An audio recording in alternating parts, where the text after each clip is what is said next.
Very happy good afternoon to one and all present in this virtual session.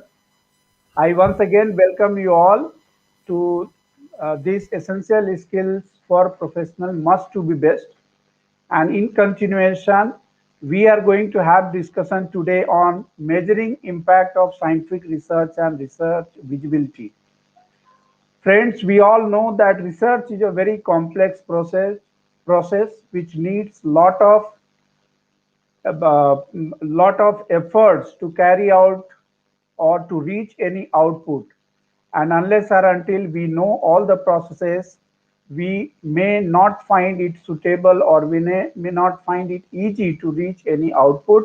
And also we have to understand that how we can measure the impact of our scientific research and how it is going to be visible to all of us. So on this occasion, to throw light on different aspects of measuring impact of scientific research, we have with us Dr. Neeraj Kumar Singh from Punjab University, Chandigarh. May I request all the participants to please join me to welcome Dr. Neeraj. We all welcome you to this virtual session today. Before we proceed, I would like to give brief introduction about Dr. Neeraj. Dr. Neeraj Kumar Singh is presently working as a deputy librarian in AC Joshi Library, Punjab University, Chandigarh from 2007 onwards. He has obtained Master of Science in Chemistry from Rani Durgavati University, Jabalpur in 2001 and Master of Library and Information Science from Delhi University in 2004. He also pursued his PhD, completed his PhD from Punjab University, Chandigarh on the topic Radio Frequency Identification Technology Application in Libraries and Information Center of North India.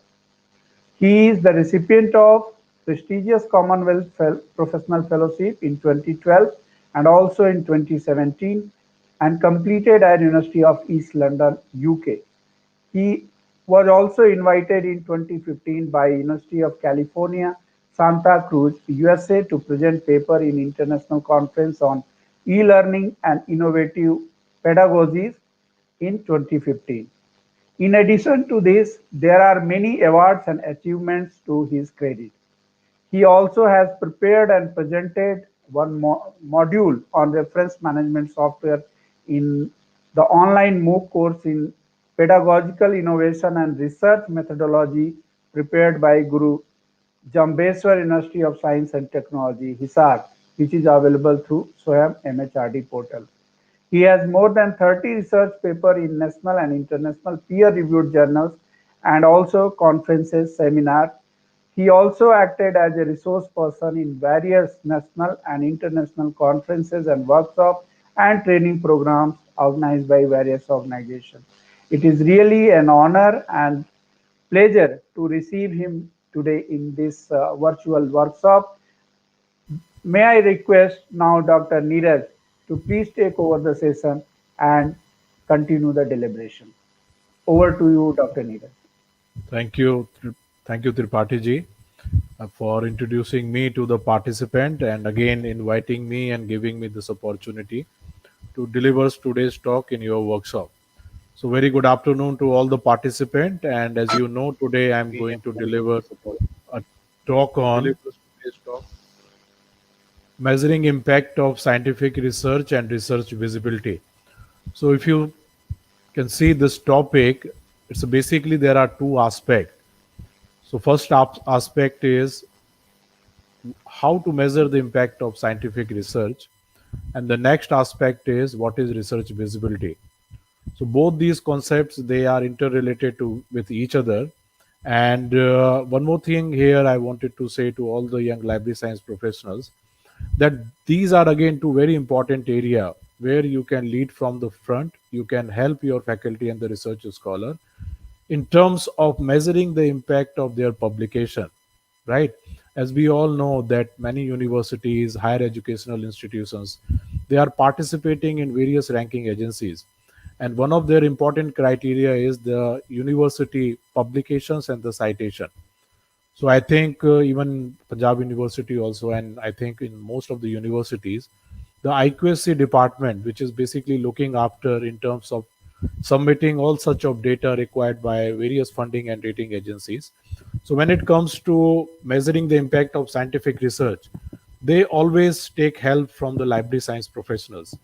And let me tell you, if you are capable, if you are knowledgeable in this area, you can not only help the faculty, but you can also help your institution in terms of achieving a new heights in the academic fraternity.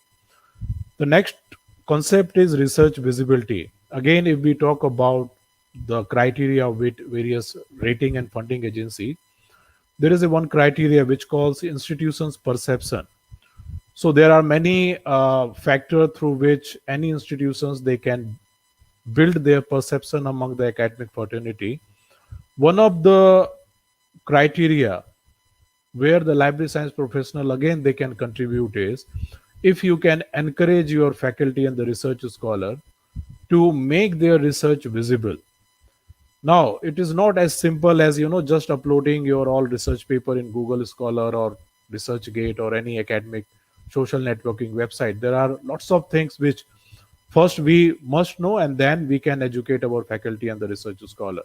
So if you are successful in terms of motivating them so that they can make their research visible, so that will not only help the faculty member in terms of raising their academic profile, but it will also help institution in terms of making their perception amongst the academic fraternity that that particular institution is doing a great work as far as research is concerned, right? So these all I'm going to discuss with you in my today's presentation. So let me share my PPT with all of you so that I can start the proceeding. Just a second, I'm sharing the thing.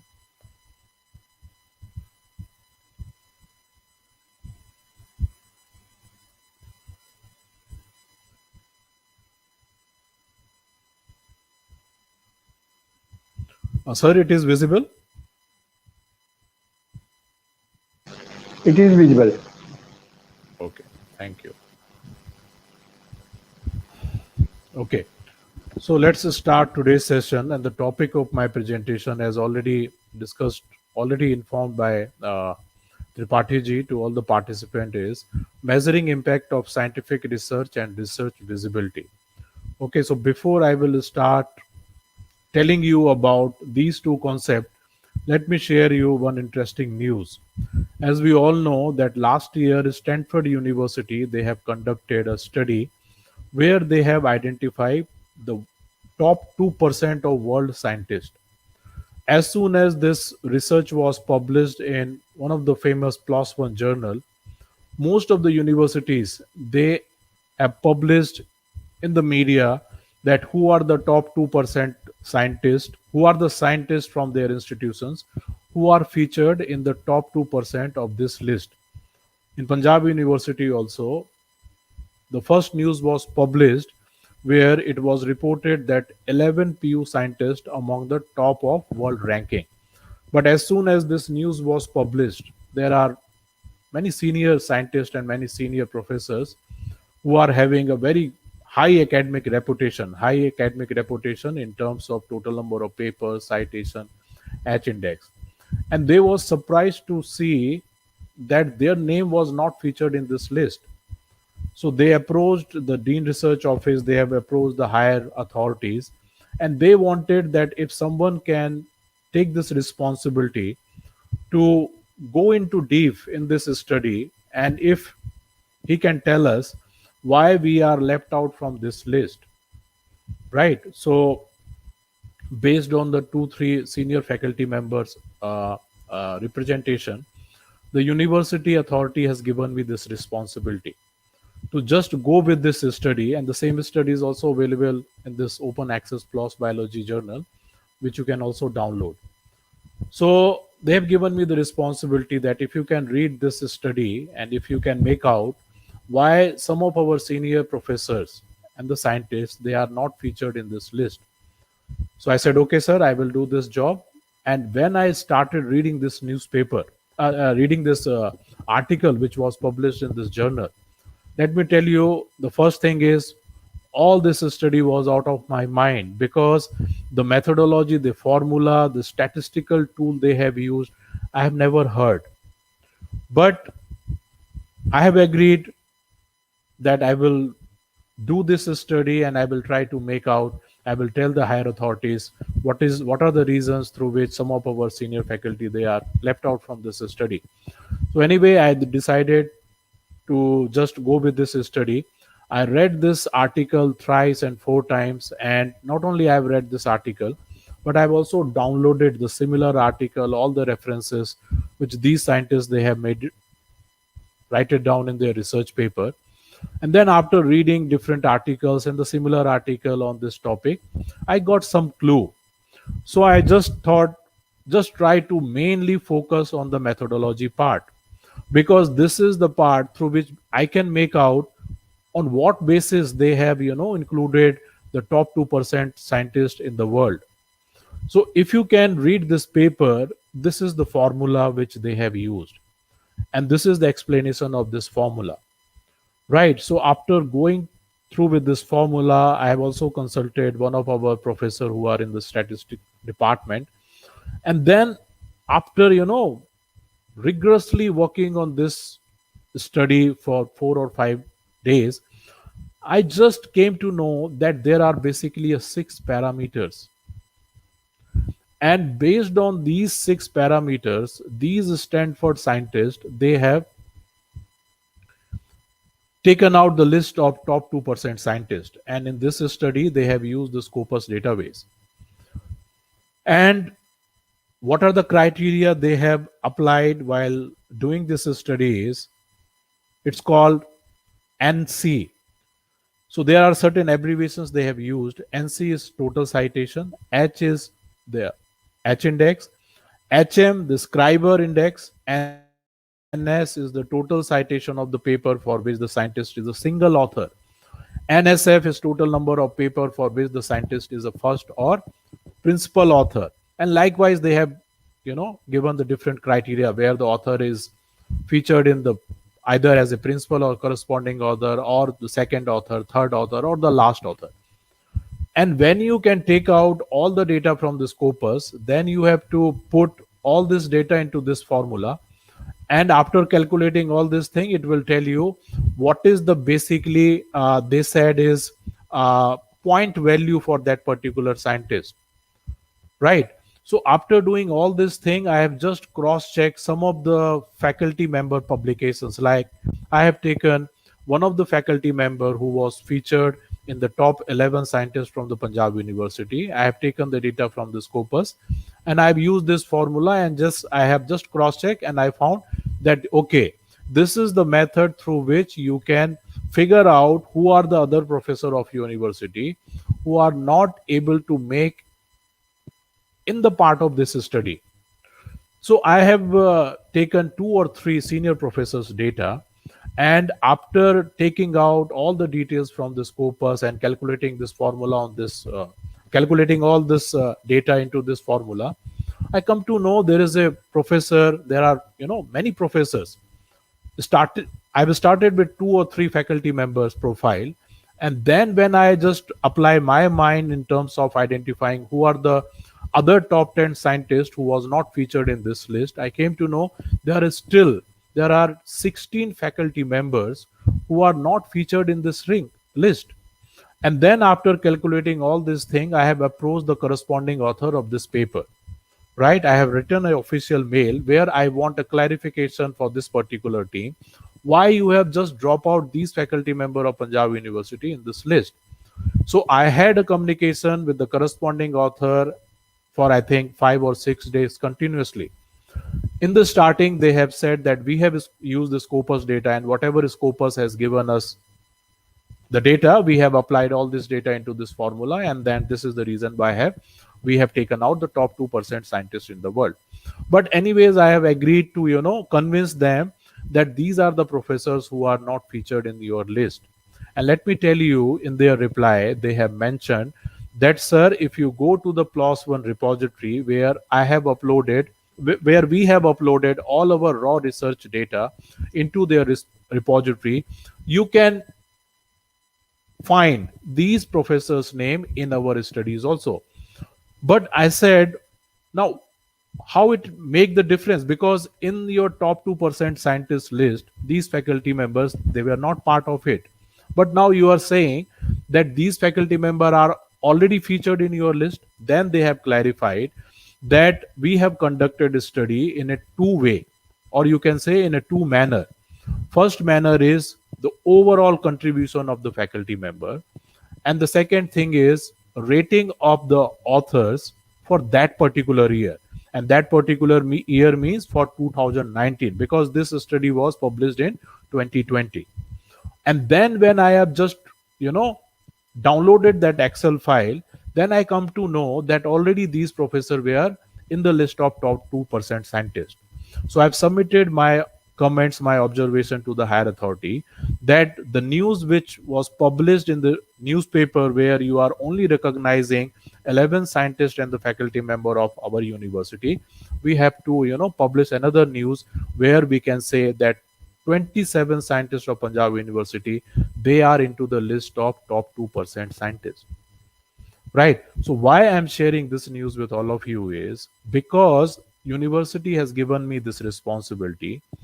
I have gone through with this study, and while going to this study, I came to know about there are lots of metrics, there are lots of parameters which you can measure the impact of scientific publication, and you always don't rely 100% on Scopus, because there are, you know, there are many, you know, lacuna you can say, because Scopus is a basically a database which is based on certain algorithm, right? So you can't 100% rely Scopus, and you can't 100% have a faith on Scopus that whenever the rating agency or the funding agency or any team who are taking out the data from Scopus, that are 100% accurate. So that is why I came to know that this is the area where the library science professionals, they can tell their faculty and the researchers call about the concept of measuring the scientific impact and about the concept of research visibility. And when I have submitted that report was circulated among all the faculty members, and even some of the faculty members, they have emailed me, they have congratulated me, and even they have thanked me that now you have made us understand about various parameters where, you know, they are measuring the impact of scientific publications. Because if you see from faculty point of view, their main focus is publishing a quality research. They don't have much time where they can go and cross check their all publication in the Scopus database. There are few faculty member in our Punjab University which are having 3 Scopus profile. So suppose if such type of study which is conducted by some topmost university, if they have picked one of the profile of that particular faculty member where the total number of publication is suppose 300, so they will make all sort of calculation based on these 300 papers, but they will never try to, you know, go to the other Scopus profile which that faculty member is having. And when you combine all these three profile, the total number of publication, it will be around 450 or 500. So again, what I'm trying to say is, you just try to understand all these concepts, you just try to understand the different parameters, and you can reach to your faculty member and the research scholar, and you can tell, right? It is not only about publishing the research paper, but it is only about making your research visible. It is also about to making your faculty member and the research scholar aware about all such of parameters which various funding and rating agencies they are applying in terms of rating various institutions, right? So if I will start this presentation, so this is basically an outline. So I will discuss with you what is scientific publication and what is their impact, how we can measure the impact of scientific publication, and what are the tools and techniques are available which we can use in terms of increasing the research profile or making the research visible of our faculty and the institution. Now, why research is important? You know, why we are doing research? Because research needs to be explained clearly to others or your colleagues or educational bodies and to the public by publications. Like, that is why the concept of this scientific journals evolved. The reason is because the researcher, They are looking for a platform where they can disseminate whatever research they are conducting. Until unless there will be a no platform, how I can make my research visible to the academic community? So the one of the major reason why we are doing the research is because we wanted to disseminate the research findings which we have conducted during the course of our research, right? Publication help in spreading your knowledge and experience. That is 100% true. There are so many research going on different subject areas. The reason is we have to enhance, we have to add something to already existing knowledge in that particular subject area. It gives an academic profile and raise the profile of your institution. If you are doing a good quality research, definitely the academic fraternity will come to know that you are a good researcher. And when all the faculty member they are doing such type of quality research, it will also raise the profile of that particular university, right? And then publication strengthen your CV. So it is also, it's your personal achievement that if you are doing good quality of research, that will certainly strengthen your CV in the professional domain. Now, when we talk about the history of scientific publication, you will come to know that the concept of scientific publication is very, very old. And if you wanted to know the history of scientific publication or scientific journals, these were the first two journals which were published in the year 1665. So you just imagine how old this concept of scientific journal is. And basically, all the scientific journals, either they are published by the publishers, institutional or professional bodies. And these are basically a platform which research scholars they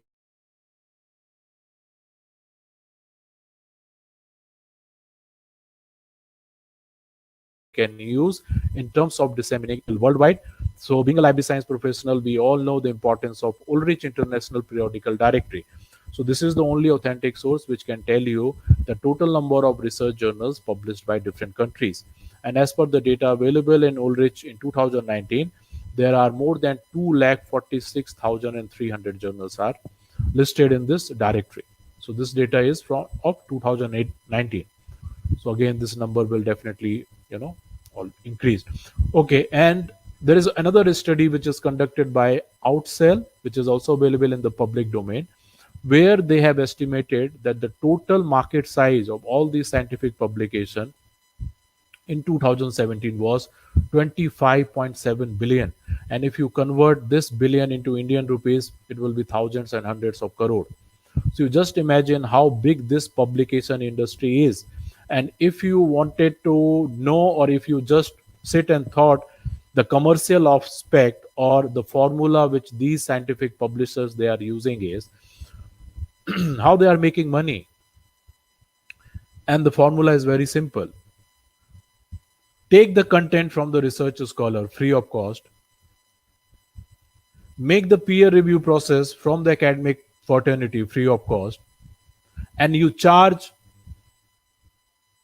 institution so that they can access your own publication. What I'm trying to say is, suppose I'm a research scholar, I'm doing PhD. Now, one of my objective is to publish a quality research paper in some of the topmost commercial journal, like for example Elsevier, Taylor Francis, or any other reputed publisher. So what I will do is I will try to find out which are the best journal in my field where I can publish my research paper. So whatever time, effort, and money I have put during the course of my research, all that research I wanted to publish with any topmost journal, and that is free of cost. So what these publishers they are doing, they are taking your hardcore research free of cost from you. And if you see the editorial board member name, all these editorial board members they belongs to some universities from different part of the country. So these publishers they are not paying a single penny to the editorial board member. And these editorial board member they also constitute you know a database of subject experts, so where they can get this paper reviewed. So even I am the reviewer of some of the topmost journal in the field of library science. So publishers they are not paying a single penny to the reviewer. So for publisher it is a win-win situation, because a research scholar, he's very happy to share his research paper free of cost, because for him it is not a monetary aspect. For him it is a academic reputation. For it's a matter of pride, where he can say that I have published so many research paper in these publishers. For the faculty members who are in the editorial board member, they can proudly say that I am editorial board member of the Elsevier Journal or Springer or Taylor Francis Journal. And for subject expert, they can also write that I am the reviewer of so and so journal. But overall, if you see that all the research scholars from different part of the country, they are contributing their research paper. Topmost professors who are working in the topmost university across the world, they are in the editorial board member, and the same thing is with the subject expert. So we are the contributor, we are the quality checker, we are basically a person who are helping these publisher in terms of getting the research published. But what publishers they are doing, they are charging a huge amount of money. If you take an example of Elsevier or any topmost publishers, every institutions they are paying crores of rupees for the 1 year just to have, just to read our own paper. So this is where the publishers they are playing some sort of game, and that is what their commercial angle is, and that is why this study is very interesting, just to know how much money they are making, you know, just to publish their research paper. In this study, it was also reported that when there was a recession in 2018, I think, Elsevier was the only publisher who was having a 40% of net profit in that particular year. So you just imagine now how big this publication industry is. Anyway, okay, when we wanted to rank the countries in terms of their publication and citation, this is very prestigious study which is conducted by US National Scientific Foundation. And in this study, they have taken the 10-year data where they have ranked the country in terms of number of their publications. So if you can see, this study was published in the year 2019, and based on this study, there was several articles published in various popular magazines. Even Press Trust of India, they have also uploaded this study into their website in 2020. And if you just read this study says that China is leading from the front, and China is sharing 20.67% of total world publication output, followed by US and India at the third position. Right. So if you wanted to know the key highlights, these are some of the key highlights where it was a good news for the India that we are in the top 3 list of countries in terms of scientific publication. But when you compare the quality of Indian publications, they are least cited, they are lesser cited when we compare some of the publications published by the developed countries like UK, USA, or some European Union countries. So there are very good things which they have reported in this study, and the same study you can also download from this website, where you will find all this data which they have reported in this study. So in this study, they have reported that between 2008 and 2018, scientific articles from India grew at an average annual rate of nearly 11%. That is a good news.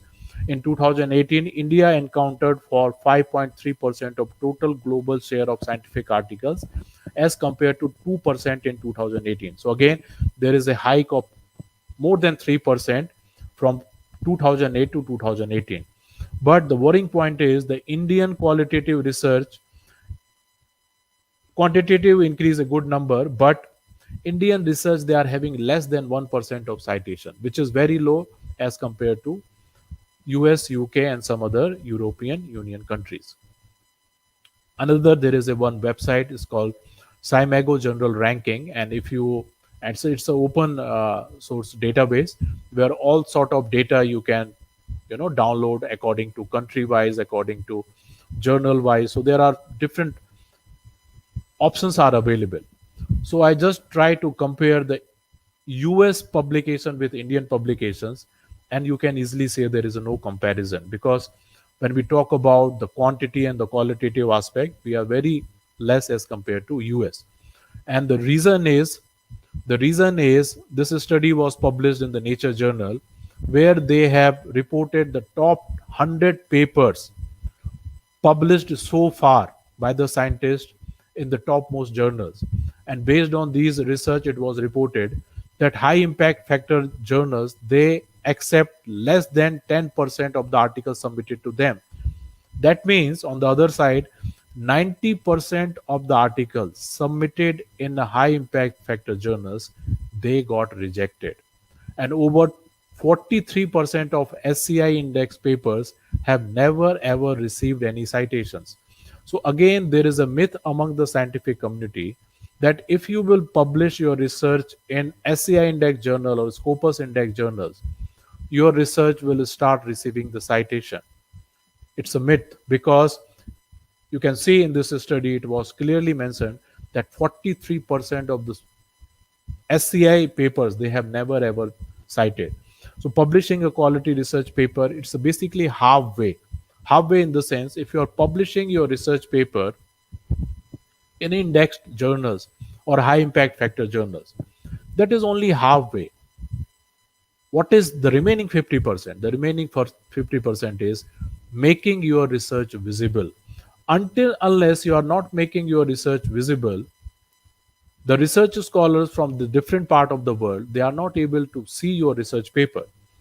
Again, for example, if I have published my research paper with Elsevier journal, now the condition is only research scholars where the access of Elsevier journal is subscribed by their library, they can only read that particular paper. For example, if I publish my research paper with Elsevier journal, I'm not sure how many researcher from Bangladesh, Bhutan, Sri Lanka, or developing country, their institution is having access of Science Direct or Scopus, right? So if you are publishing your research paper in the topmost journal, you are restricting the access of your research, and the condition is that particular institution, they have to subscribe that particular database so that their research scholar, they can read and download the research paper. That is why the concept of research visibility is very much important, where even after publishing your research paper, you have a privilege, you have a right where you can make your research visible. But again, as I discussed earlier, here the role of library professional is very important, because it is not uploading the research paper on different academic social networking website. If you will do so, you will breach the copyright agreement, you will infringe the copyright agreement which generally we sign before publishing our research paper. So if anyone is just uploading all their research paper in ResearchGate, it's a violation of copyright. So we have to tell our researcher, we have to tell our faculty member that you can do your research visible, but these are the conditions, these are the limitations, these are the issues, these are the publications and research ethics issues are involved before making your research visible, right? Now, again, all the rating agencies, whether it is Times, QS ranking, NIRF ranking, or any other ranking, they have their certain criteria. And as I discussed earlier, the publications and citations, these are very important for institution if they wanted to feature in the top 10 or top 100 or top 1000 list of the institutions which these ranking agencies they are publishing every year, right? Now, so first we will discuss about the concept of measuring the impact of scientific research. Then we will talk about the concept of research visibility. So broadly, if you wanted to know about what are the various metrics are available, which you can use in terms of measuring the scientific output, generally there are four. These are called journal metrics, these are called author metrics, these are called article metrics and alt metrics, right? So we will try to discuss all these metrics so that you have a better understanding about the concept of measuring the scientific research. Okay, so before going to these metrics, let me tell you there are certain databases are available which are very much helpful in terms of knowing the impact factor, citation, H index, and all sort of metrics which we generally use. And one of the topmost citation database is called Web of Science. We all know, right? So this is the screenshot. We all know the Scopus. The Scopus currently is it's indexing more than 41,000 journals. When we talk about the Web of Science, it is also having more than 20,000 journals indexed in their repository. Because look again, when any journal is getting indexed by either Web of Science and Scopus, that reflects its quality. So it is always advisable, it is always suggested that if you are publishing your research paper in these journals, then only you will come to know what is the impact of scientific publication. So first thing is, we have to always motivate our faculty and the research scholar that instead of publishing your research in ordinary journal, try to publish your research paper in these databases index journal, so that we are in a position where we can check the citation and H index. Suppose if you are publishing your research paper in University News Journal, although it's a very prestigious and very old research publication in our country, but this journal is not indexed by Scopus or Web of Science. So suppose if you have published a very good quality research paper, but you are not able to get the details of citation, you will never try to measure the impact of scientific publication. So first thing which we must do in our institution is, we have to motivate, we have to encourage, we have to suggest our researcher that your first priority should be these indexing database journals, so that you can get the citations later on. And recently we all know that UGC, just to check the quality control of the Indian publications, they have also developed their database.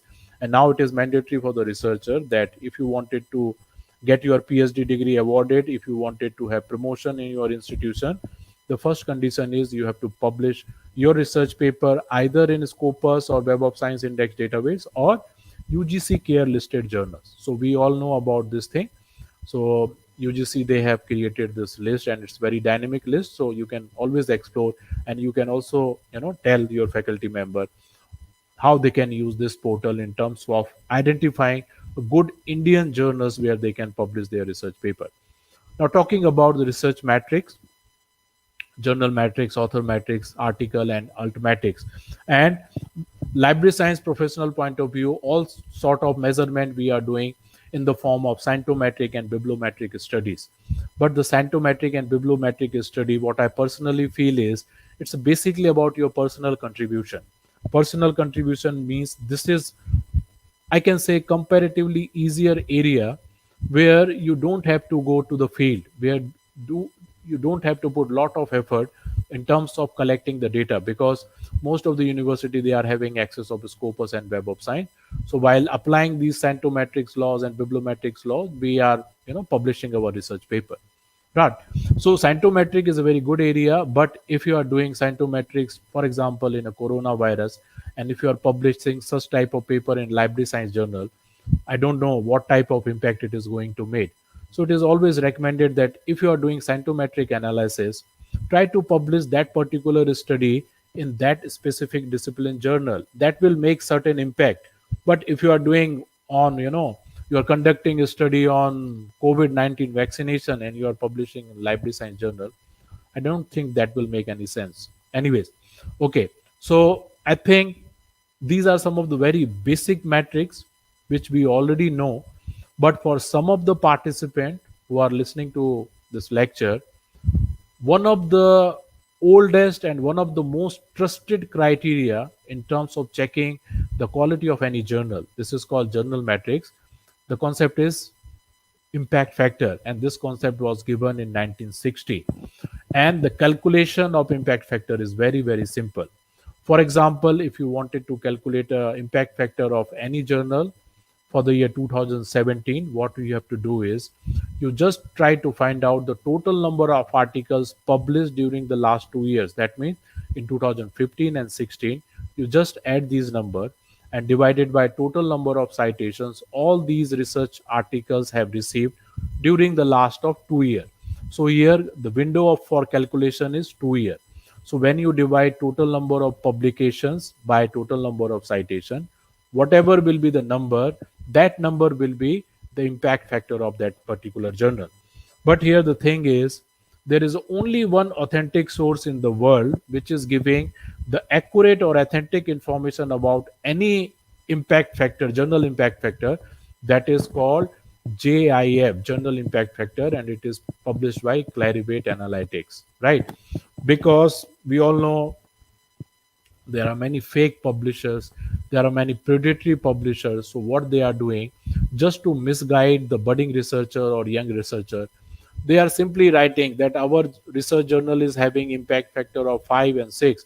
Even I have seen some of the research journals, specifically in the field of social sciences, where they are writing that our journal is having impact factor of 6 and 7, which is nearly impossible. So we have to tell our researcher that while checking the impact factor, don't rely what publishers they are writing in the front page of their journal. So we have to always check the impact factor of the journal. But again, it's a not open access database. Institutions they have to subscribe. But even I have downloaded the impact factor of you know journals which is released by Clarivate Analytics, and how it was possible for me because some of the researchers what they are doing, suppose I'm the research scholar of Stanford University where my institution is having access of journal impact factor. So what they are doing, they are downloading the Excel file and they are uploading in their blog or their researchgate profile, although ethically it is very wrong, but they are uploading on their website. So sometime if you just search journal impact factor 2019, you will find there are few websites from where you can download this impact factor. So impact factor is a very prominent criteria, very well tested criteria, and it is come under the category of journal matrix, where you can rank, where you can evaluate any journal in your particular field. Now again there is a concept of 5-year impact factor. So only difference is, in the case of impact factor we are considering the 2-year window for the calculation, and here we have to consider the 5-year window for the calculation. But the idea is almost the same. We have to write down the total number of articles published during the last 5 years and the total number of citations all these papers have received during the last 5 years. And when you divide this number, that will the 5-year impact factor. Then the site score. Again, there's a new concept which is given by the Scopus. It's called site score. Now there is a one limitation is impact factor. Now this calculation is basically done by the Clarivate Analytics because it is basically their proprietary product. So what they are doing, all the journals which are indexed in Web of Science or some other prestigious databases, they are keeping track of all the publication and citations. But again, what is the limitations? They are only considering the research article. For example, there is a one journal where are different segments. First segment is book review, second segment is commentary, third segment is your research article, and fourth segment is your suppose book review. So suppose if you have written some commentary on any particular topic, and that commentary is basically cited by different faculty members in their research paper.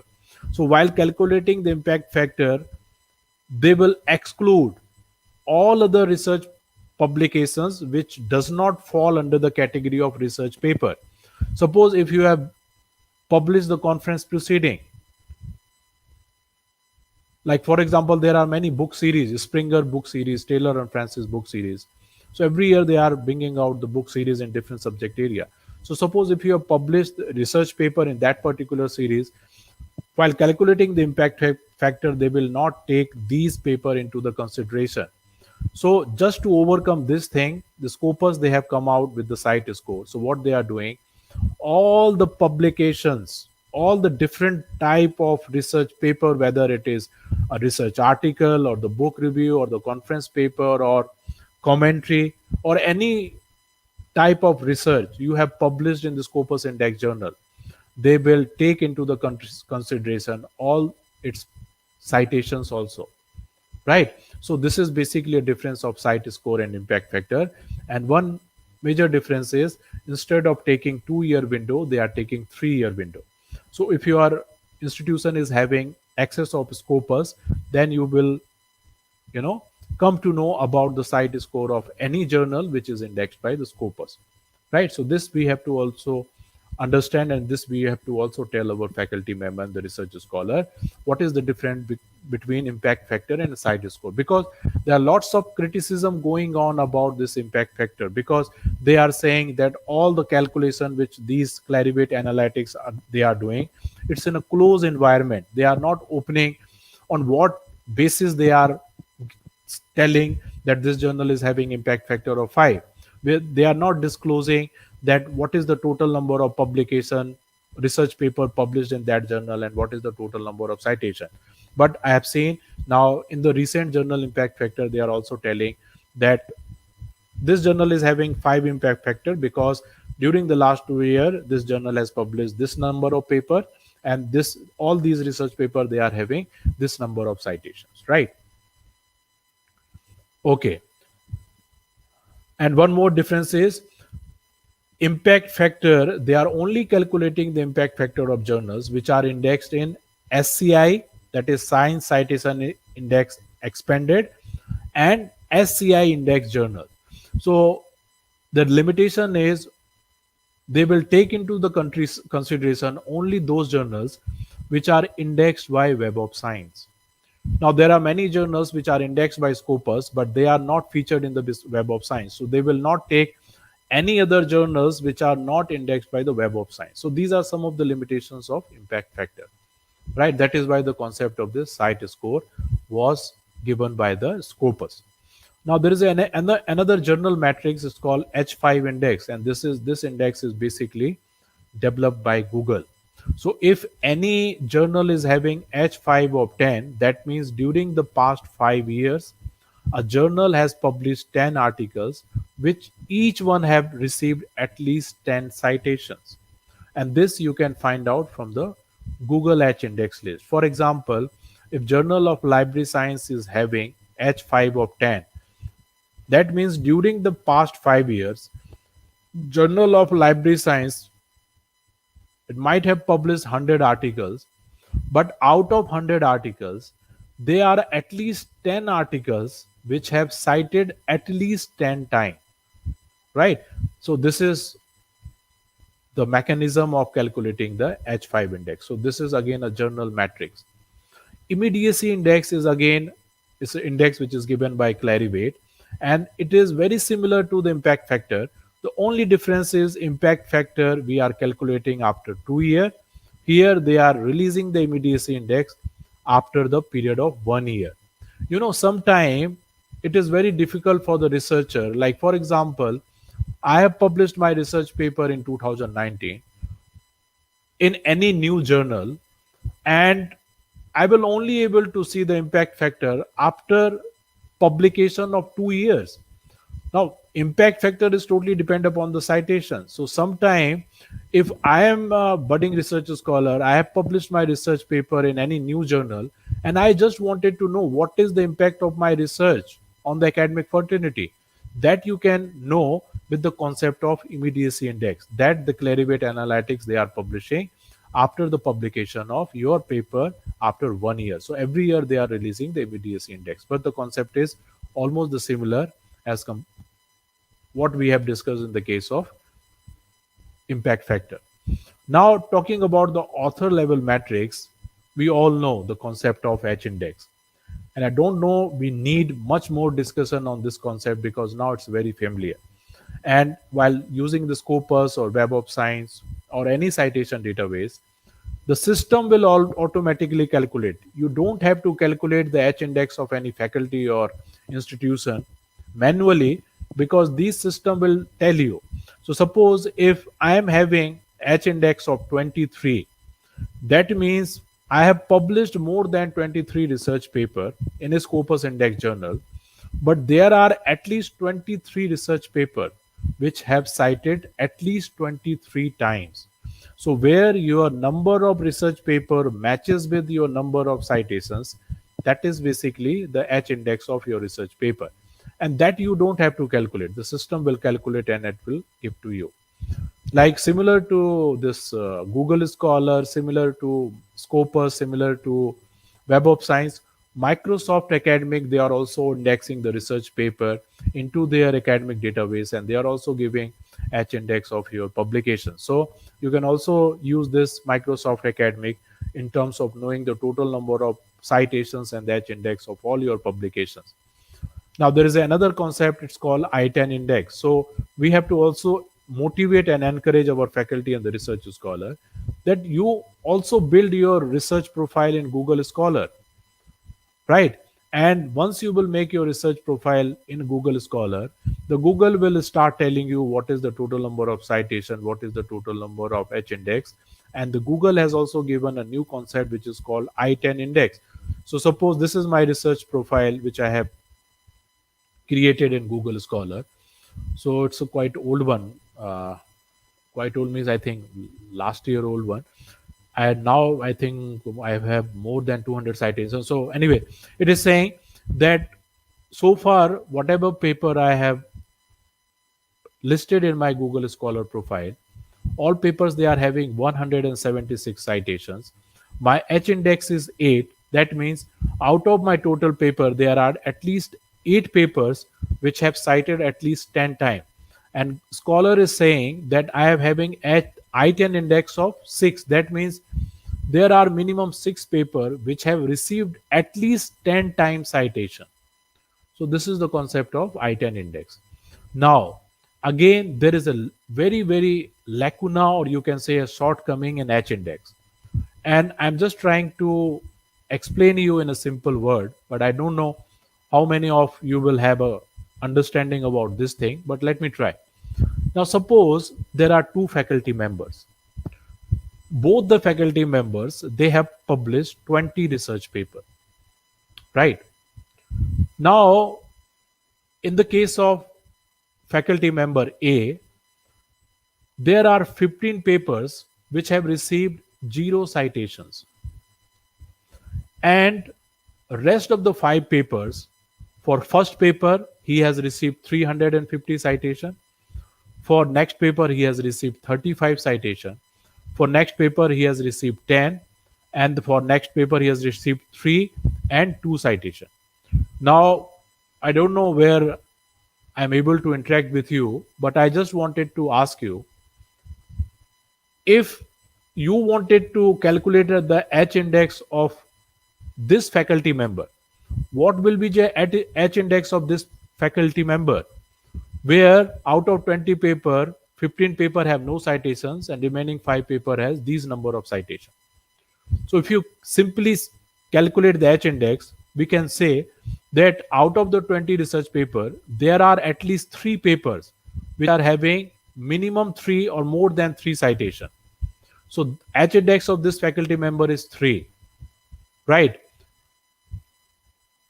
I think you will understand what I'm trying to say.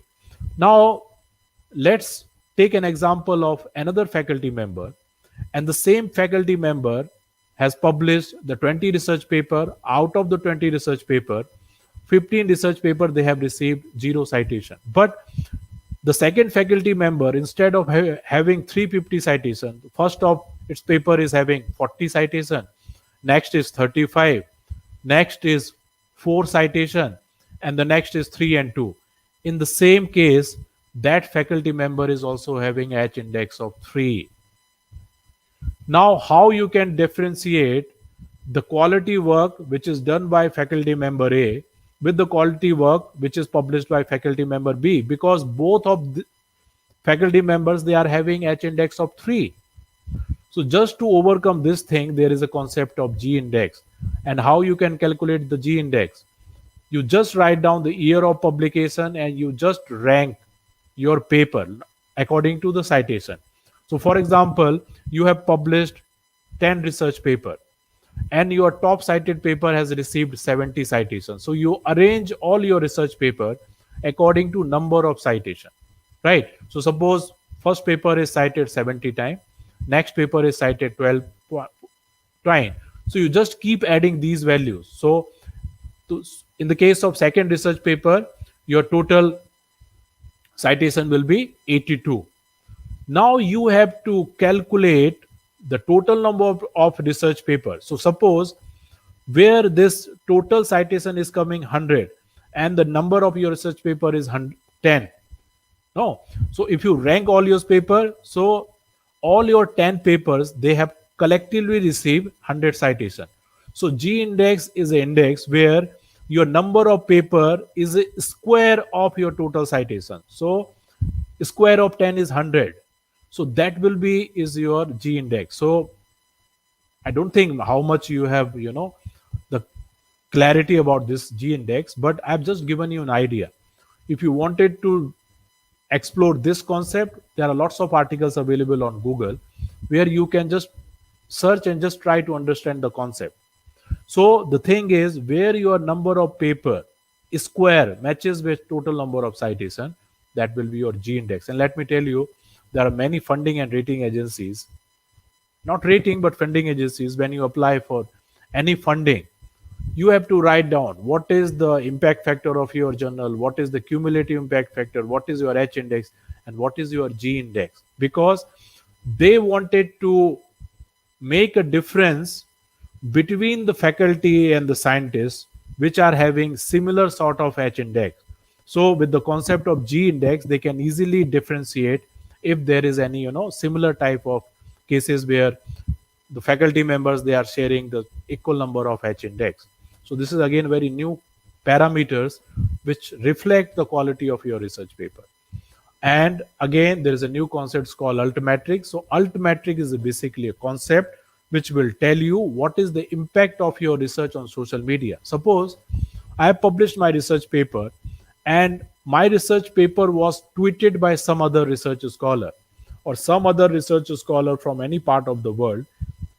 They have uploaded the link of my research paper in their Facebook account or in their Instagram account or any social media account. So with the concept of altmetrics, there's one website, it's called Dimension. It will tell you what is the impact of your research paper, that you can search through author or title. And this platform will tell you how many research scholars they have tweeted your research paper, how many research scholars they have shared your research paper through Facebook or Instagram, how many research scholars they have given link of your research paper into their blog. So whatever Web 2.0 tools we are familiar with, it will scan all these platform and it will tell you the number, it will give you the data, and it will tell you what is the impact of your research on social media account. Now this the first part is over, where I have discussed the main parameters where we can measure the impact of scientific publications. Another concept is making your research visible.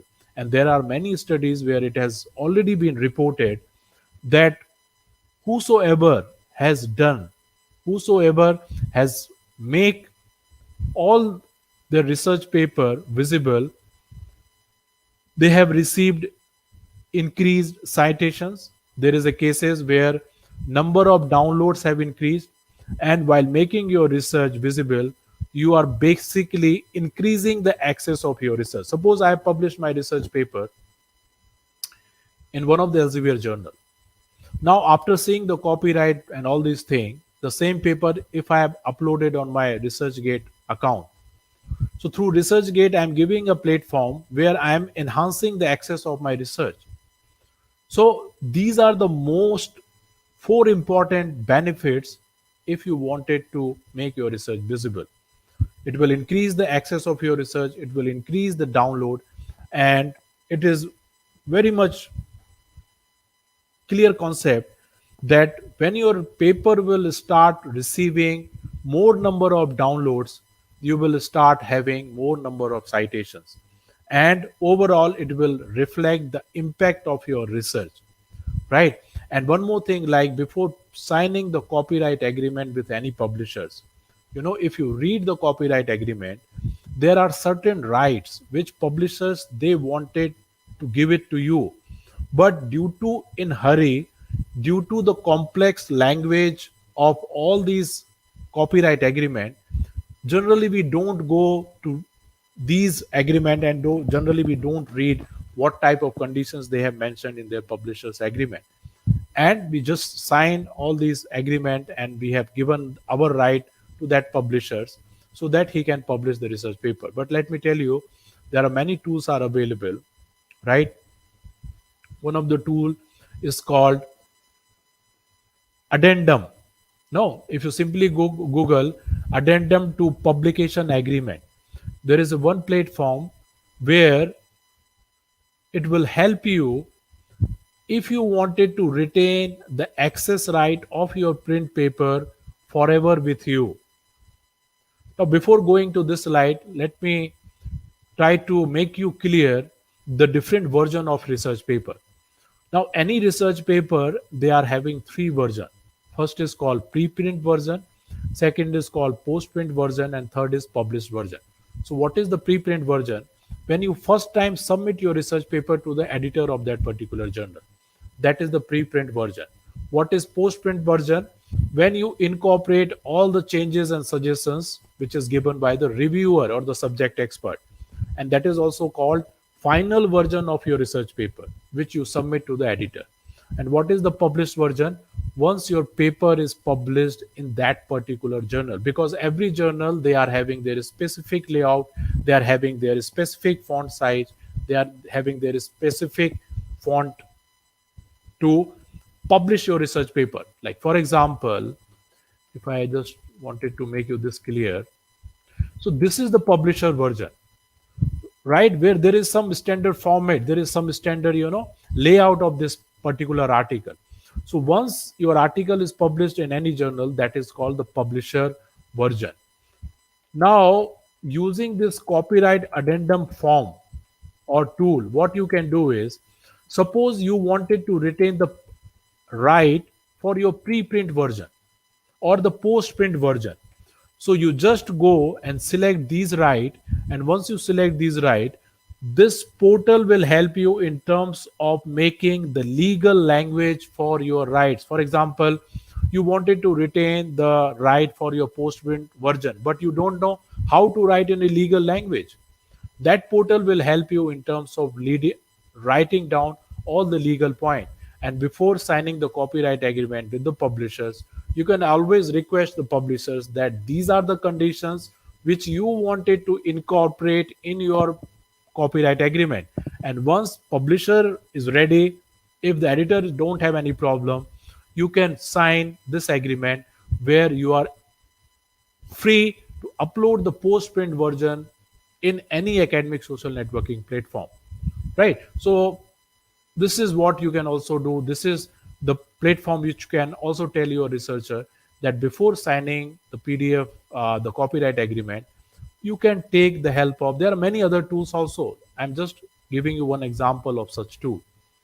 So, and then we all know the importance of Sherpa Romeo. Sherpa Romeo is the authentic website which will tell you whether the publishers they are allowing you to make your research visible in open access platform or not. So if they are saying that you can't upload the publisher version in any ResearchGate or any academic profile, so always be careful. You can't download the article from the publisher website and you can upload on ResearchGate. But if the same journal is giving you the right of your post print version, that is the final version, that you can upload. Suppose that file is available with you in a Word document, you can convert into PDF and you can upload the same in the ResearchGate. And if anyone wanted to cite your research paper, you can give the complete bibliographical details. But don't try to upload the publisher version in that particular social networking website. So Sherpa Romeo will tell you what type of rights you are having. Even after publishing your research paper, some of the publishers, after expiring the embargo period, like some elsewhere it is saying, after publishing your research paper, after 12 months, you can make your research visible. So this is called embargo period. So all such type of things you will come to know if you will try to search that particular journal in this Sherpa Romeo website, right? And then there are many platforms are available, like which enhance the visibility of your research. We all know the Scopus ID, but as I discussed earlier, there are very lacuna in your Scopus profile. So there is a need where we can regularly keep checking our Scopus profile, and if Scopus is not reflecting all your research paper, We have to tell Scopus that some of the research paper you have missed from my research profile. In some cases, if you are writing your research paper in different spelling variations, like for example, in some of the research paper I have written Neeraj Singh, in some of the research paper I have written Neeraj Kumar Singh. So there are chances. Although Scopus is claiming that we are taking care of all such author spelling variations, but in some cases even I have seen that in that case I will have a two account, Neeraj Singh, Neeraj Kumar Singh. So it is a duty for every faculty and the research scholar, try to keep updating, try to keep checking your Scopus ID so that you can tell the Scopus and it can reflect all your research paper in a accurate way. Orc ID, I think this is considered as a Aadhaar card of any researcher. And if you are maintaining your Orc ID, it's very simple to create Orc ID, right? It's a free database where you can link all your research paper. And let me tell you, all the Scopus and Web of Science, they are fetching the data from OrcID. So suppose if you are maintaining all your OrcID timely and you are updating time to time, there are very less chances that Scopus will be reflect any wrong data under your profile. So OrcID is another very useful profile which we must know and we must try to explore it, and we must also tell our faculty and research scholar to tell this thing. Researcher IDs, it's called Publon also. It's basically an academic identity profile which is created by Thomson Reuters. Now it's Clarivate Analytics, where the individual researchers they can make their research profile. Right. Google Scholar, we all know the importance of Google Scholar. So you can create your profile and you can start receiving your citation and all. ResearchGate also, it's a very popular platform which help researcher in terms of making your research visible. So this is again a very important platform which we can always tell our researcher. And one more thing here I wanted to say to you, ResearchGate is not only about just uploading your research paper, it is also about having a collaboration. Even I have uploaded some of my research paper in the area of scientometrics, and one day I have received one email from one of the postdoc fellow who is working in UN in Japan. So she wanted to collaborate with me in the area of climate change, where she wanted me to do some site of scientometric study. So recently we have conducted this study, and very soon it will be published in some of the good quality journals in the field of environmental sciences. So that all become possible through ResearchGate only, because through ResearchGate you never know who are other researchers who are following your profile, and you will never know that someday you will have a chance where you can collaborate with other researchers from different part of the country. And one more thing, like ResearchGate is very much helpful for the researchers. Like I have used ResearchGate, I have when I was doing my PhD, I have some doubt related to my sampling techniques. I've discussed this thing with my supervisor and some my fellow researcher. But anyway, whatever justification they were giving at that time, I was not convinced with that particular thing. So I have used this platform where I have simply put this question that this is my total sampling. Now I am very much confused which type of sampling technique I should use, which can reflect a good data in my research. So I got reply from topmost professors from topmost universities, and due to this research gate only, I was able to select the right sampling method for my research, and that I have also written in the acknowledgement part of my PhD thesis, right? So these tools, it's totally up to you how much you wanted to take advantage of these tools. It is not only about uploading your research paper, it is also about collaborating with this researcher. It is also about making your query solved by some of the topmost professors who are connected with this ResearchGate profile. Academia, we also know the very important academic professional networking site. It's called Academia, and there are millions of papers, uh, have uploaded by the researchers across the world. LinkedIn, we all know the LinkedIn is basically a platform which generally we use in terms of making our resume visible to the corporate bodies. But if you see some of the topmost professors and the scientists, they are creating a LinkedIn profile in terms of their research and publications. So the basic idea is you never know who will the research, any research organization or any institutions, they can collaborate with you, if you are making your research visible through LinkedIn. Impact story is again very good tool, and I have seen that most of the researchers from the developed countries, they are using this impact story. So all these state platform, they are very much helpful in terms of making your research visible. Kudos is again very important tool that you can use. Jonendo is again very important tool which you can use in terms of making the research in the public domain. And you know, we all know the importance of research data. So it is not only about making your research paper visible. If you wanted that your research data should be visible, then there are many open data repositories are available, like Figshare, Drive, where or Mendeley, where you can upload your research data, so that if anyone wanted to cite your research data, they can also take help of these platform, right? So you can also, it's basically our duty, like whatever you are publication, like one simple example I am giving to you, like for example, if I am delivering any lecture, so generally there is a tendency that we wanted to tell the professional colleagues that today I have delivered this lecture in this workshop or in this platform. But generally, we don't try to publicize the research we have published, right? So if you are telling your professional colleagues about your professional achievement in terms of delivering lecture or in terms of organizing any workshop and FDP program, at the same time we can also communicate our research to our fellow colleagues by using Twitter, ResearchGate, Figshare, SlideShare, Facebook, Instagram, that this is the research paper which I have published, so that immediately whosoever will be interested in reading that research paper, they can read that research paper. So that means you are making your research visible, you are increasing the access of your research. And if they will find that your research is having some qualitative aspect, definitely they are going to download your article, they are going to cite your research paper, right? So here librarians, they have to play very important role. They have to tell the faculty and the research scholar about the importance of research visibility, and at the same time we also tell them what are the platforms available, what type of tools we have to use in terms of checking the copyright policy before making our research visible. So all these things you can do, right? So that's it from my side. But still, if anyone is having any query, if you wanted to ask me any questions, you are most welcome. So thank you very much for listening to me.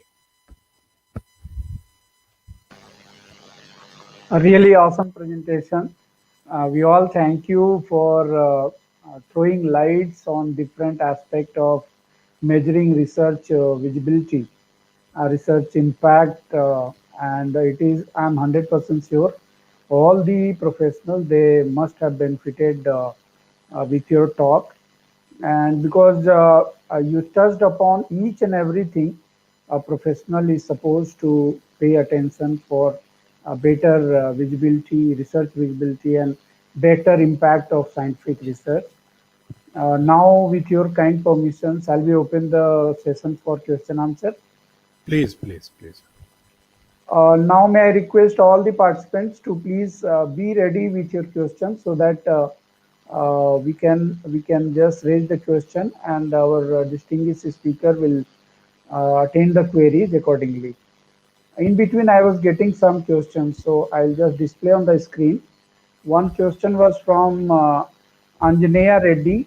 How does it calculated the co-authored citation? What is the criteria to measure the matrix of multiple author publications? Okay.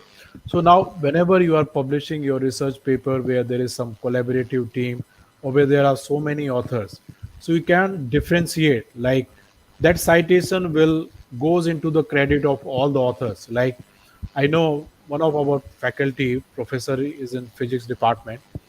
He was associated with this God particle project, right? So there, hundreds. Sometime I think the one research paper was, I've seen there. I think more than 300 scientists, they have published that particular research. But whatever citation that particular paper will receive, it will goes to the credit of all the faculty and the research scholars who are part of that particular team.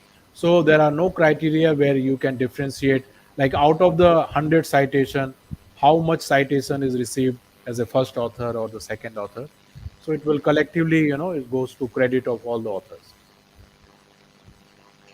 Thank you. Next question is from Dr. Bijayanand Pradhan.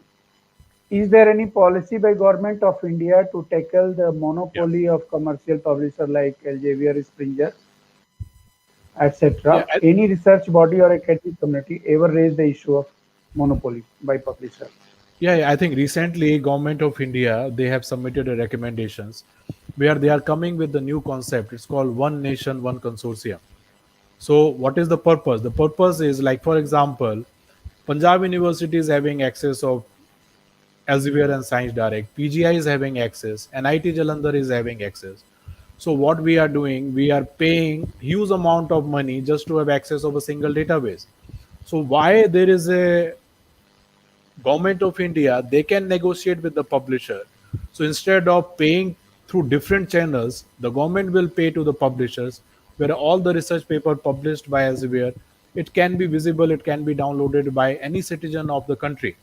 Although I'm not 100% sure how much this concept is going to be successful in a countries like India, but there are very few countries, very smaller countries as compared to India, where this concept is very much successful. So this is the only way where you can tackle the monopoly of the commercial publisher. And when the government, they can take the initiative from the top of the front, and they can directly deal, they can directly negotiate with the publishers. And one more reason is, like, there is a one movement. When I was in the fellowship in 2012, there was very famous professor, I just skipped his name from my mind.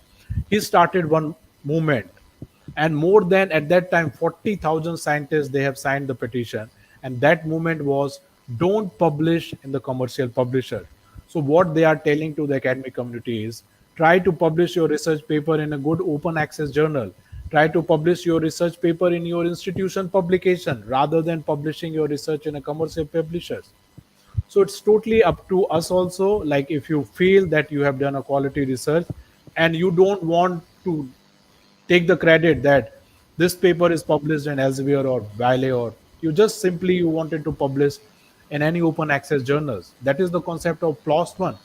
If you see the policy of PLOS One, what they are doing, they are charging from the faculty member. If you wanted to publish your research paper, some 30 or 40 or I don't know how much dollar, but once you will pay the amount, that research will be open to all the researcher. So this is again, concept of open access journal. So government is working on this area. We have to also motivate our faculty and the researcher, and we have to also tell them, instead of publishing your research paper, you can publish your research paper in open access journal, right? Thank you very much. Another question is from Mr. Anmol Bhumes. What Yeah. is the difference between H index and G index? How to use in library science research? I think you have already covered. I've already covered, but still, if you have now, I think from library science professional, there is no doubt in calculating the H index, but G index is a new concept. If you wanted to have more clarity, you just go to the Google, try to understand with various example, and once you are familiar with this concept, you can easily differentiate. Even you can calculate the G index of any faculty and the research scholar. Deepmala Nigam, she is asking regarding why Indian scientists' research paper are not much cited compared to global level, at global level. Okay, I think there are many reasons. There's not a single reason, and Yes. if you just figure out some of the reason is, I think the major reason I can say is, it is not only like even in my presentation I have discussed with you, like 45% of SCI index journals articles, they have not received any citations. So first thing is, if you are doing a qualitative research, if you are doing a review research, if you are doing some conceptual research, try to know the basics of publishing a good quality research paper, right? If you know what is the right process of publishing the good quality research, and if you are able to select the right journal for your research paper, definitely you will start receiving the citation.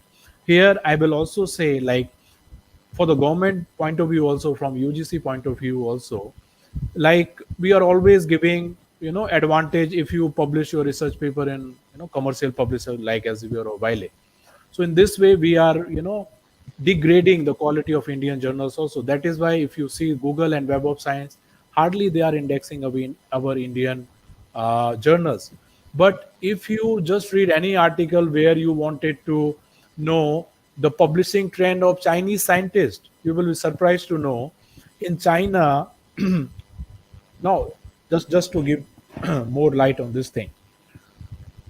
Now, when we are writing our research paper, we know what type of research we have done. If our research is qualitative research, we have put lot of effort, time. We always think that this is the quality work that I wanted to publish with some good quality journal. If it is a mediocre kind of research, then generally we try to select some Indian journals. And if it is below average, we try to publish as a conference proceeding, because in a conference proceeding, generally there is no sort of rigorous peer review process. So if the government, they will make some guidelines where they will motivate that whatever criteria you have created in your mind. So if you will give first priority to the Indian journals, that is what Chinese people they are doing. They are publishing their good quality in their Chinese journal. That is why you will see there are lots of Chinese journals who are indexed in the Scopus database. So it is always about the mindset. It is always about what type of research you are doing. It is always about how you are presenting your research. Sometimes you have done a marvelous work in your PhD thesis, but you have failed to present in a that particular way which generally editor they wanted to see from your research, or reviewer they wanted to see your research. So there are lots of criteria. We can have a discussion on this thing also. So, but this is right. Like if you see the Indian research, they are lacking. Another question by Mr. Praveen Vaidya. He's asking, can researchers also share the journal article which is not available in public domain? If suppose the copyrights are with publishers. Yes, yes, you can always do, sir. That is why I have told you there are three parts of your research paper. Suppose you are checking the copyright policy of any journal in Sherpa Romeo, and if that journal is not allowing you to upload the publisher version, in that case, if it is giving the right where you can upload the preprint version, that is why if you go to archive, that is a preprint repository, what researchers they are doing before submitting their paper to any journal, they are uploading the preprint version into this archive preprint repository. So it's totally depend upon the publisher what type of right they are giving. If they are allowing you where you can upload the post print version, the final version of your research paper, you can convert your MS your Word file into PDF, and the same you can upload, and the citation you can give at the end of that particular research paper, so that anyone wanted to give citation they can do it. So even after publishing your research paper with any commercial publisher, you can make your research open access, but you have to check what type of right they are giving, whether they are giving right for preprint or postprint. Thank you. Last question is from Mr. Anil Kumar. I think you have already covered. How can we break the monopoly of publisher who charges money for publishing an article and make huge sum of money? I think this is a very serious issue, and one of the senior faculty member in Punjab University, he was telling me that when we used to write research paper in good journal, that publishers they are paying $1 to the researcher. So earlier there was a concept: if you are publishing your research paper, the publisher will pay you. But the publishers they have just read the mindset of the academician, that if they publish their research paper in our journal, for them it's a pride moment. For them it's a moment where they can proudly say that I have published so many research paper. So this is the main reason the publishers they are making monopoly. But here there are lots of stakeholders they have to come from the front, starting from government, starting to the professional bodies, topmost scientists, and then only it will be possible where we can break this monopoly. Unless these they are not coming at the top and they are not discussing this thing with the publishers. Thank you very much. Is there any more question? If you have, so you please enter in the chat box. or you can directly mail to me, or definitely it will be forwarded to Dr. Neeraj, and when he is free, he will be answering those queries. So once again, I express my sincere thanks to all the participants for being interactive throughout the session and also taking the active part in this session, and hope this session will definitely be helpful for you to just meet all the objectives of your library as far as research is concerned. And my special thanks on behalf of all the participants and my own behalf to Dr. Neeraj for accepting the invitation again and coming to the this virtual session and delivering the talk. Definitely, today's session is really has been really awesome, and we are definitely benefited with all your suggestions and points which you demonstrated throughout your presentation. So once again, I express my sincere thanks, and I wish that we get lot of opportunity in future also, that we learn from you and we all Thank you. get benefited. So Thank you. once again, thank you. Thanks to all Thank the you. Thank you. participants. Thank you. And I just wanted to convey the message to all the participants. Tomorrow, 2 p.m. Again, we are going to meet. There will be a session by Dr. Semalti, Ajay Semalti. So he will be taking the session on targeting quality journal. So those who have registered, they can just gather at 2 p.m. Link I have already shared to all of you. So please just go through the link and let us meet tomorrow. Till then, please take care of yourself. Follow all the guidelines issued by Government of India to stay protected, stay happy, stay healthy. So thank you all once again. Wishing you all a very happy and good day ahead. Thank Thank you. you.